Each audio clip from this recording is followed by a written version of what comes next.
There are two main kinds of inference questions: must be true and most strongly supported. For must be true questions, you want to look for connections in the stimulus. If nothing jumps out in the answer choices, use process of elimination. And if you see multiple conditionals, diagram. You ID these questions with particular phrases in the question stems. Must be true, logically follows, properly inferred. You're looking for 100% certainty. And when you're in doubt, gravitate towards more moderate language that's more likely to have been guaranteed by the stimulus than more extreme language would be. Most strongly supported questions, on the other hand, have the phrase typically most strongly supported in the question stem. So again, you tell the difference. Must be true questions are asking for 100% certainty.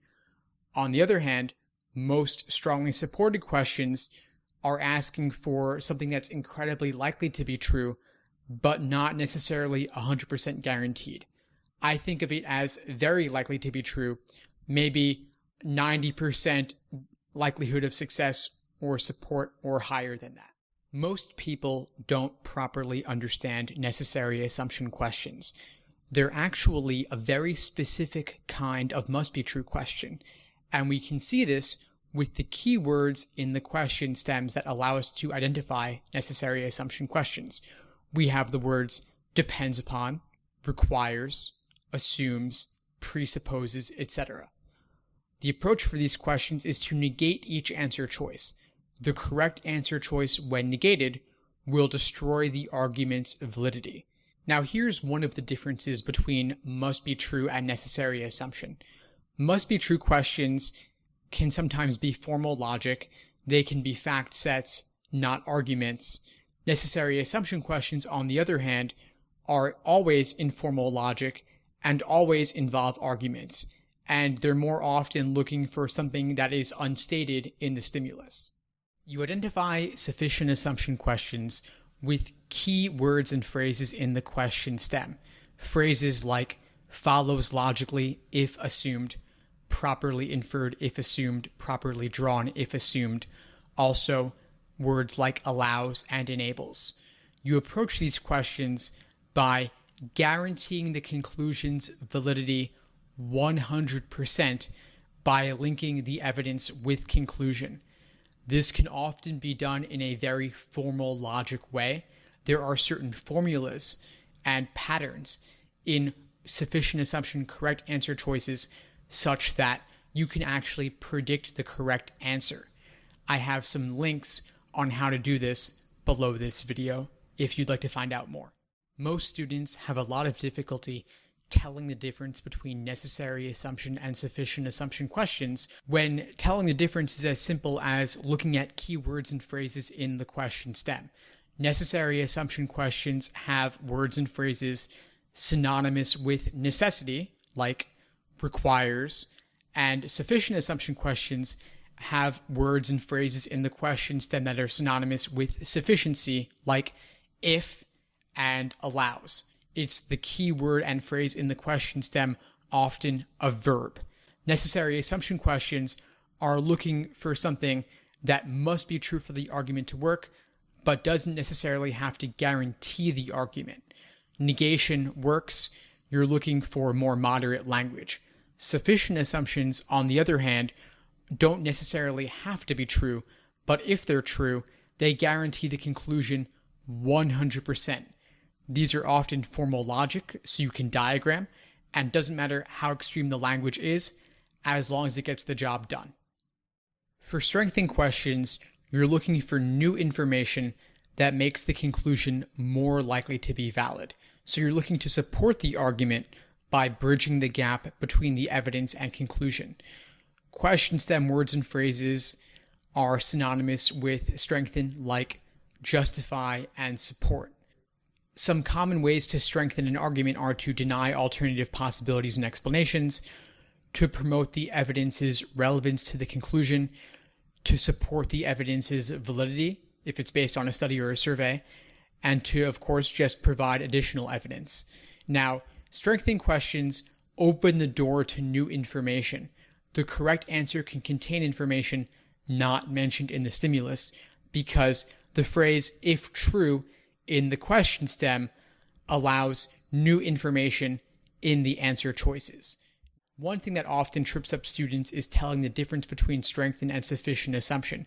And the difference is that sufficient assumption guarantees 100%, whereas strengthened just helps, but does not necessarily guarantee the argument. For weakened questions, we're looking to make the conclusion less likely to be valid. So we want to weaken the argument by widening the gap between evidence and conclusion.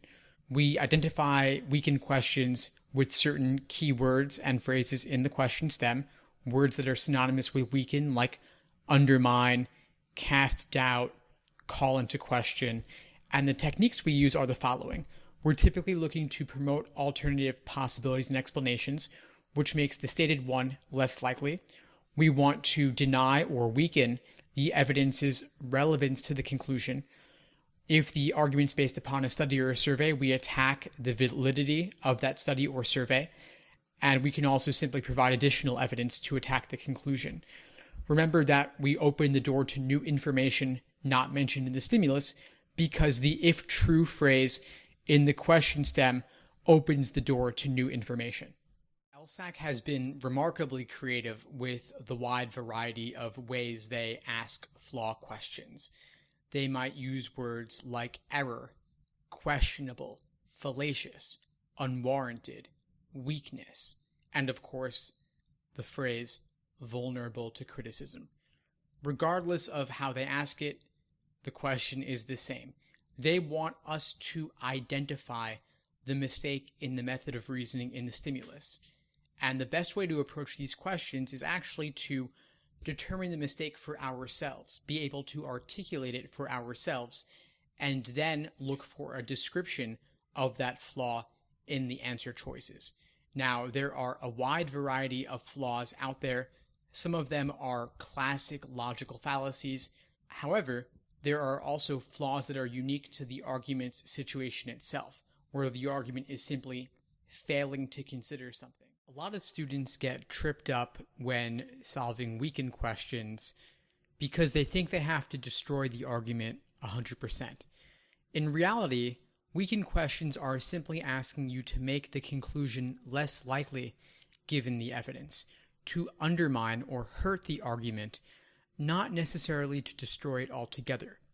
Flaw questions, on the other hand, are asking you to identify a problem that already exists with the argument rather than actually asking you to provide new info to harm the argument.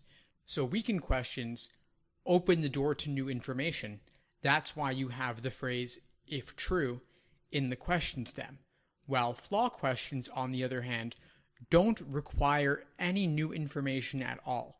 That's why you can actually often predict the correct answer because it relates to something already contained within the argument itself.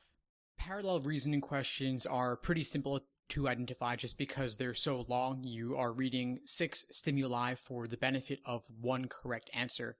In the question stem, you have words like pattern, parallel, similar logical structure. These are some examples of different question stems that you might see. The approach is fairly simple. You want to determine the method of reasoning, principle, or the flaw in the stimulus, form an abstracted or generalized version of that method of reasoning, and look for the same in the answer choices. If there are multiple conditional statements, you might consider creating a formal logic diagram. If these questions are later in the section, given that they're more time-consuming, you might save them for last. But if they're earlier in the section, they're likely to have a simpler method of reasoning or flaw, so just keep that in mind. Conclusion, main point, and complete the argument questions are all pretty much asking for the same thing. Occasionally you'll find that complete the argument questions are asking you for evidence or something else to fill in the blank, but regardless, your approach is pretty much going to be the same, and it requires that you be really solid on your evidence and conclusion indicator words, understanding the different parts of the argument and the role that they play. So take the time to understand which statements are supporting others, and then search the answer choices for the one that describes the argument's ultimate purpose. Why did the author say this? What are they hoping to convince you of? If they could only keep one sentence, what would that be? That's what you're looking for, and you'll notice that has a certain resonance with main idea in reading comprehension. Resolve the paradox questions will ask you to explain a seemingly confusing or impossible situation. They'll use words like paradox, discrepancy, inconsistency, contradiction, etc. These are all, of course, only apparent discrepancies because it is possible for both of these seemingly impossible situations or mutually exclusive facts to be true. They're looking for us to explain this situation. So we're looking to point out a way for everything in the stimulus to be true at the same time. I like to think of these as variations on flaw questions because someone looking at a seeming paradox would say, these things cannot both be true. These multiple seemingly inconsistent facts cannot both be true, but we point out some possibility or explanation that person had not previously considered that shows how those things could actually be true all at the same time. For point at issue questions, you're looking for an answer choice where both parties express an opinion on the given choice and those opinions differ. So one person would have to say yes to the given answer choice, the other person would say no to that answer choice. Wrong answer choices will often have one person expressing an opinion on the answer choice and the other person expressing no opinion at all. Another thing to look for is that person B, the second person, will also directly disagree or contradict whatever came immediately before. So a lot of times you want to look at the end of person A's statement and the beginning of person B's statement, and that's where the disagreement will lie.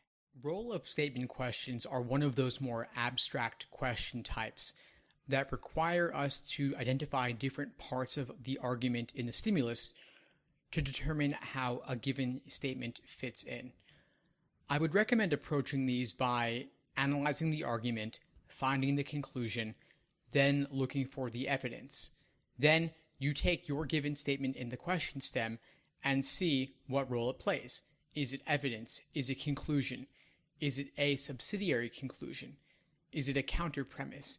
It could be any one of these things, but you've got to understand the argument as a whole in order to understand the role that a given statement plays. As an exercise, analyze all the answer choices for their abstract language and look up the definitions of any words or phrases you don't understand. Method of reasoning questions are another one of those more abstract question types that require us to determine how the author goes about making their argument. So keywords or phrases in the question stem, of course, include methods of reasoning, argument proceeds by, so-and-so responds by, or someone employs certain strategies or techniques. So we want to determine the type of evidence used to support the argument's conclusion. Again, how does the author go about making their argument? Do they use a study or a survey? Do they make an argument by analogy? These are the kinds of things to be looking for, and you can improve your understanding of abstract logical reasoning language by looking up the definitions of words and phrases in the various answer choices, both the right answer choice as well as the wrong ones. Principal questions are one of those more abstract or meta question types that require you to think bigger picture. They're indicated by words like proposition or principle, and they take two forms, each one asking for seemingly different things. The first form, which is the first two question stems here, is asking you simply for a generalized version or form of the argument itself in abstract terms. The second type, which is the final question stem listed here, is simply asking you to strengthen the argument. Either way, you want to approach these principal questions by looking for a more generalized version of the argument itself. For a strengthened principal question, you're looking for a more generalized version of the argument, because if a generalized version of the argument as a principle were valid, the specific case referenced in the stimulus would be valid or justified as well.